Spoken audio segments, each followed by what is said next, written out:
Hello, everybody. Making a video on the final rundown on this character. And I guess first thing is I will open up the character sheet just to show what the mix is. And then we'll head into reasons why and whatever, other ideas I was thinking, I guess, at the time. This is a Bard 8, Cleric 6, Fighter 6, and I guess the whole intention of running this character up to level 30 was to be a melee helper for damage and for heals.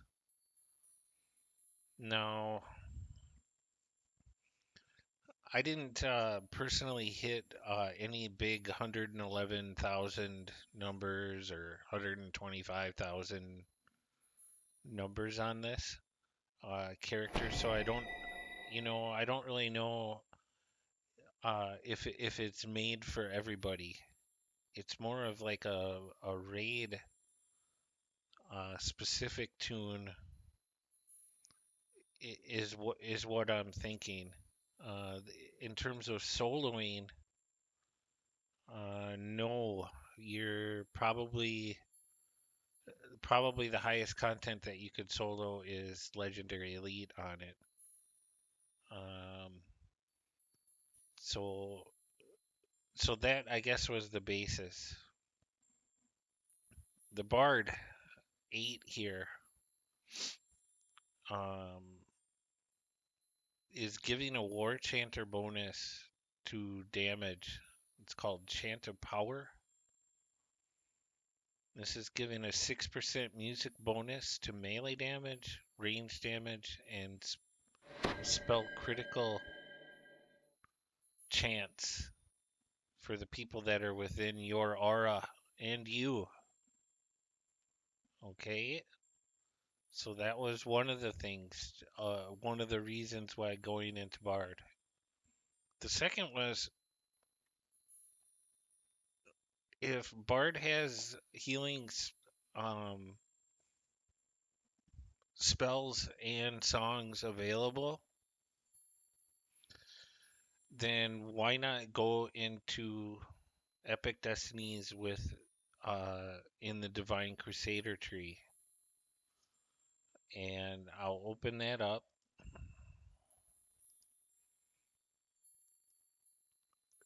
And this is the Divine Crusader tree here in Epic Destinies.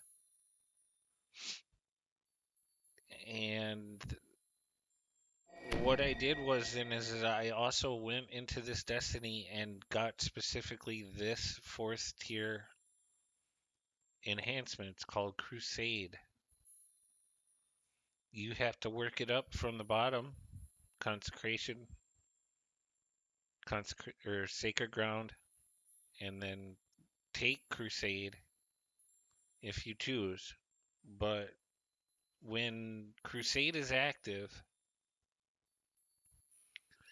it's giving another 10% enhancement bonus to the damage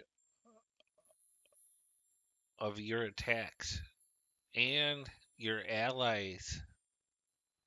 The people that are in that consecrated ground are getting that. So not only are you healing them, you're also giving them a damage boost. Now, that stacks with the warchanter for a total of 16% as long as this crusade is active. So that's what the whole theory was there. And then you also have some personal abilities or items as melee that are also boosting your damage. Now, like I said, this character hasn't hit for huge numbers like builds that I've done in the past, but I had geared it specifically for, you know, to help the others around me. hmm I didn't mess around with any other destinies except for this one. I think I'm getting ready to TR again, just because since I got the character to 30, nobody's been running raids. They're all running the new Borderlands crap. So that's just my opinion. Uh, I don't know if you wanted to do this. It's not really or it is more of a team player build. So we'll open up character sheet again. It started out with 18 con, strength. Yeah, I don't even know. I think I dumped all the points into strength and started at 18. What's that push to? 25 with tomes. And the and the points were put into here along the way. Standing at 76, no buffs. Intel is a base 8. Dex was a base 8.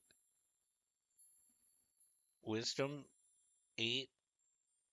Charisma was the rest of the points on Legend build. Started at a base 14.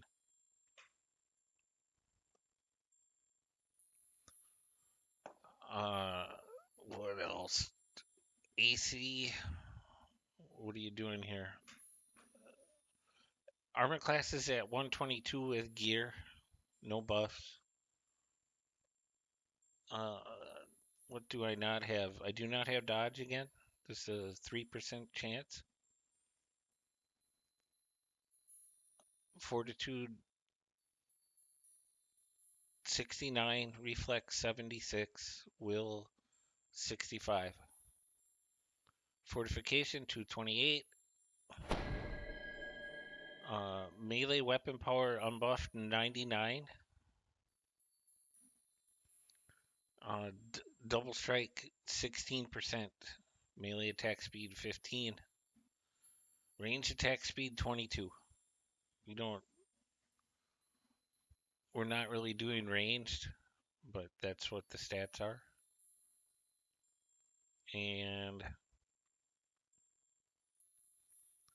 I guess we'll delve into Bard first in the enhancement tree. Bard is your fifth tier on this build. Because of the chant of power, it is the fifth tier.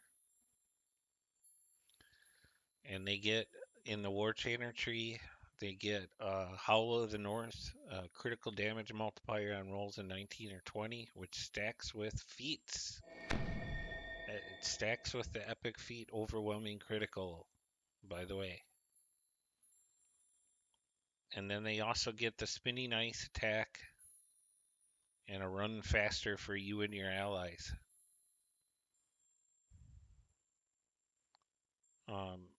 The spinning ice attack, I took all this just in case that I would get a chance to, freeze stuff. There's a couple of different bard attacks in the warchanter tree that are giving freeze attacks, and most of them are based on 10 plus the charisma modifier plus half bard level, and then plus your stunning modifiers. So stunning is the same thing that monks use for stunning fists and things. It's a way to get these abilities higher, even though you're not a monk, like, or doing a mixed build, like how I'm doing. I only have 8 levels of bard, and it's my primary tree. So I use these a lot in melee. Again, they're loaded over here on the left in my first hotbar. The Frozen Fury. Why is that showing so low right now?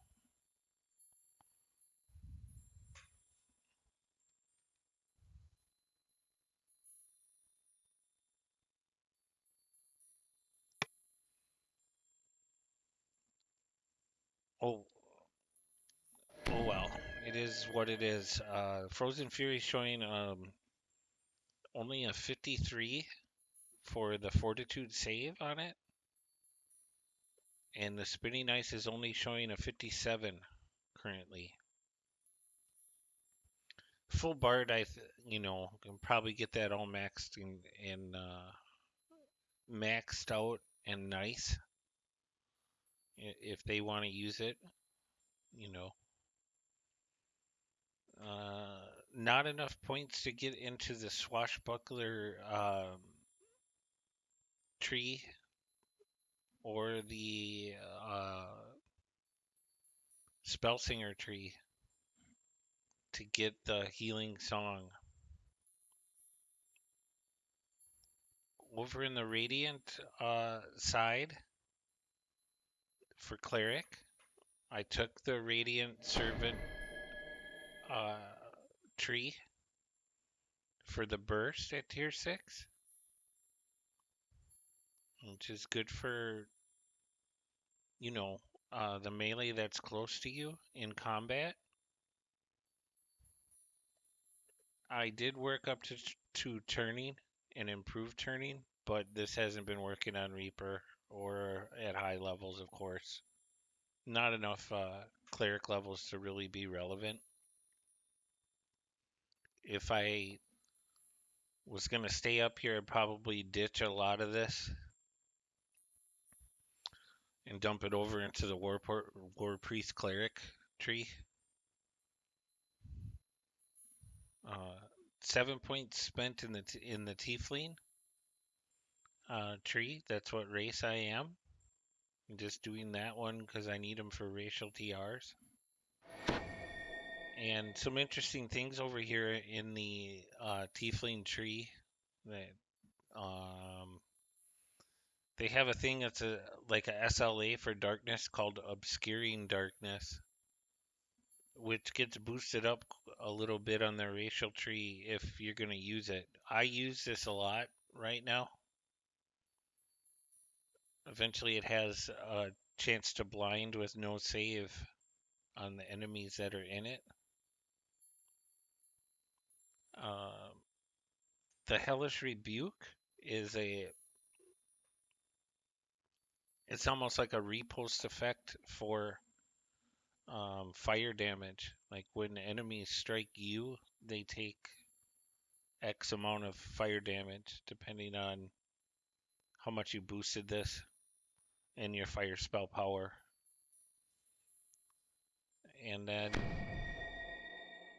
enemies that strike you when Hellish Rebuke is active, they have a chance to be tripped with no save. So I just took these here because I knew I was going to be in the front line quite a bit. And you never really know, what kind of damage you want to do or what's going to hit you or you're going to get hit. So why not give them some uh, positive reinforcement on hitting you, I guess. Best way to explain that. I moved up into the Kensai tree for the 6th level again, strike with no thought. It's a competence bonus to critical damage multiplier. And the Howl of the North is it just gives a blank critical damage multiplier. So these two stack in this case. Like I ran into this issue on some other builds, both were competence bonus. Howl of the North still says it's not really, doesn't have a listing for what type it is. Therefore, we have a stacking advantage here. That's the nice thing about bards is they can get into this fighter tree and use shit instead of some of the other builds now that they've kind of messed up with multi-classing, in my opinion. And not enough points to get all the way up to the fourth tier for what I wanted to do, but still a good time. And I was working on the War Priest just to get that. Smiteful is another attack for melees. You're still going to hit for additional 2 weapon damage. But the passive bonus, you get some other things, fire and light spell power out of it. This tree, if you want to make a battle cleric, is pretty cool. I gotta hit Peep Durple back here, so give me a second.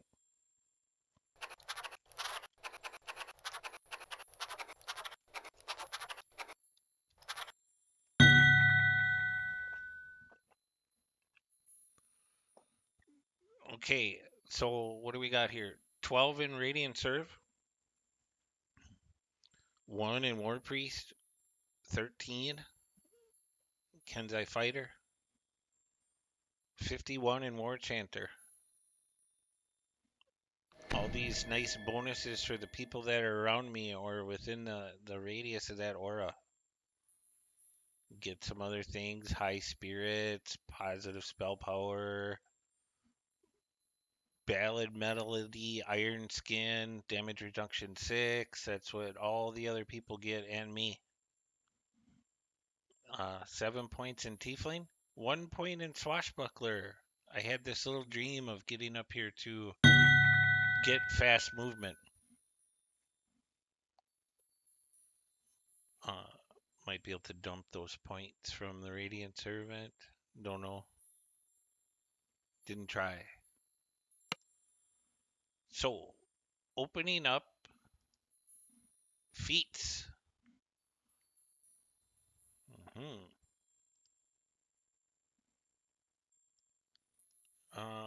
Yeah. Almost done. This is going to be a short video today. Not epic feats. How about cleric domains? I am in the domain of strength. Uh, get a +2 bonus to strength, and then when you hit it, you get another strength bonus eventually if you're on the improved domain of strength. You get this at level 5 cleric. You get to pick your domain or something. No, you don't. No, I'm totally false or wrong about that. Filled with divine strength, your reflex saves now add your strength bonus if it is higher than your dexterity bonus. Sorry, my bad. Um, Cleric feats are just, turn undead, spontaneous casting. Combat styles. I am greater 2 weapon fighting all the way with those fighter levels. 2-handed, improved, and greater.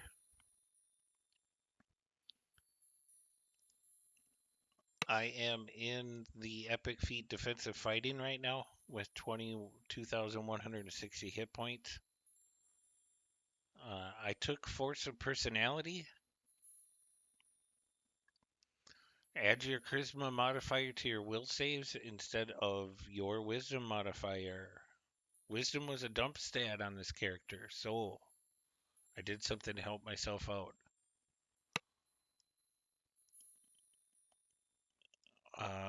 Fighter feats, I am up to what? Weapon specialization slashing?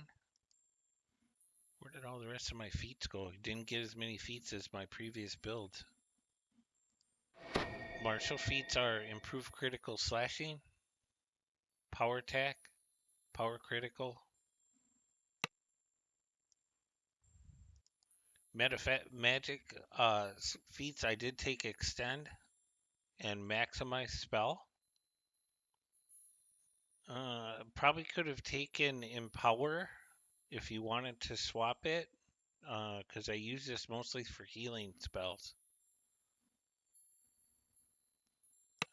I have loaded dual banks again here of every single spell. One is with the meta magics on, The top one. The other one is with magics without, in case they don't need such a big heal.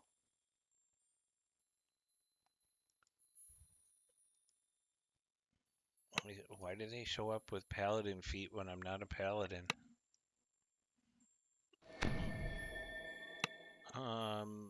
The other thing that I took that I can't really find right here is, oh, I took quick draw somewhere.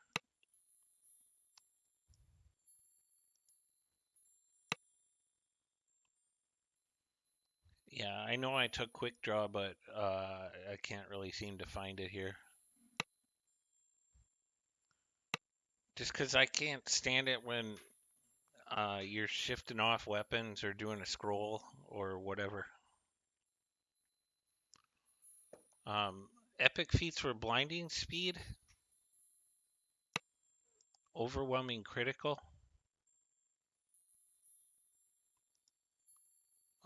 from the primal sphere, which I have open, was perfect two-handed fighting. And the martial spear was first blood. The divine sphere was holy strike. So I don't have to worry about ghost touch for reapers no more. There's another way to get it if you don't have a weapon that is not ghost touchy.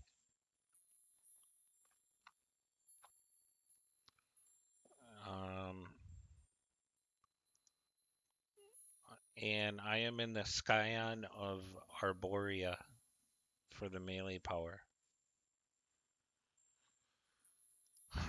Heading back to stats, melee power boosts to 99, or it is at 99 right now.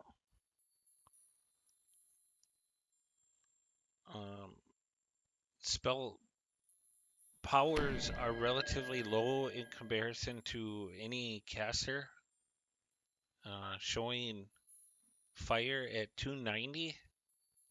The only reason why you need the fire is for consecrated ground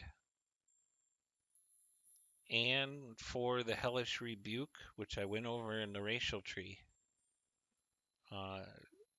Showing a 290, and then all spell critical multipliers because of the ender set are at 35, showing relatively low spell crit chance. We're not really relying on that to be the whatever's going to save the day. Positive 13%, fire 11. Could work on that on gear, but wasn't really concerned. I only cared more about that epic destiny, helping everybody else out.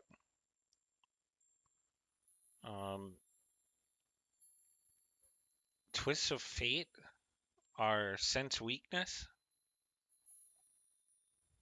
A lot of times, if my freeze attack works, the 30% extra damage to the helpless is a big bonus.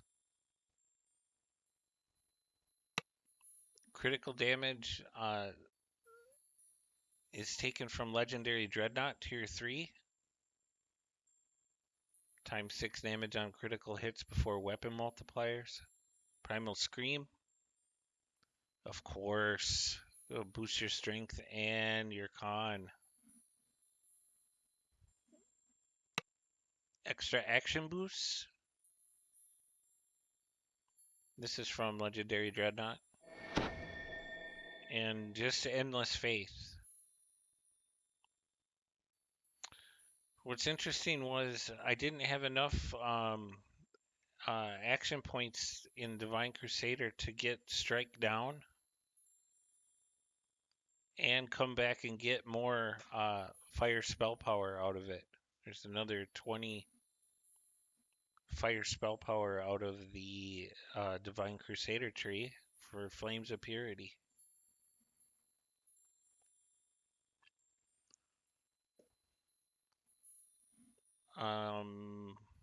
Let's see here. So showing stats as is 76, 29, 52, Intel 25, Wisdom 23, Charisma 55. Um, I'm just going to do all of the buffs just to show. Again, I've developed a certain cycle, I guess, of events that have to happen.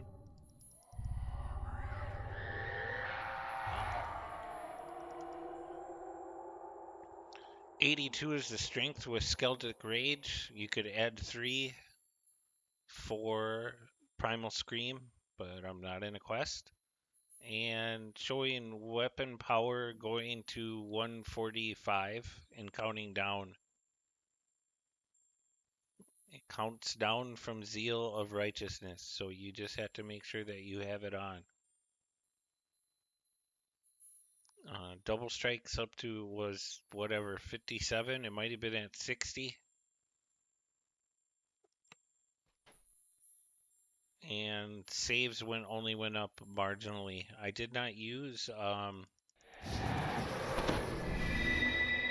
the strength bonus that I get from positive energy burst or turn undead from being in the cleric domain. That's 88 is probably my maximum strength, I think.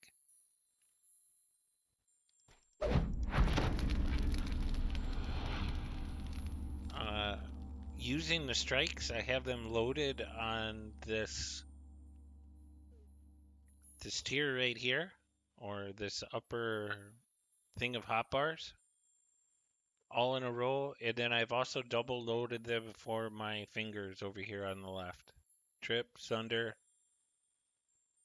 the Smite from Cleric, Smite the Wicked from the Epic Destiny tree, Strike Down, and Confront any foe. Confront any foe uses your turn attempts,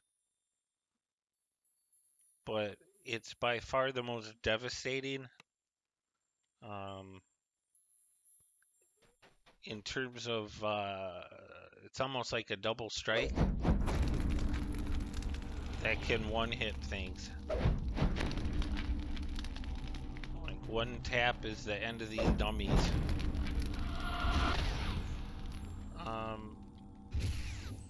In terms of numbers, again, they haven't been as high in their ranking or amount as some of the previous melee builds that I did.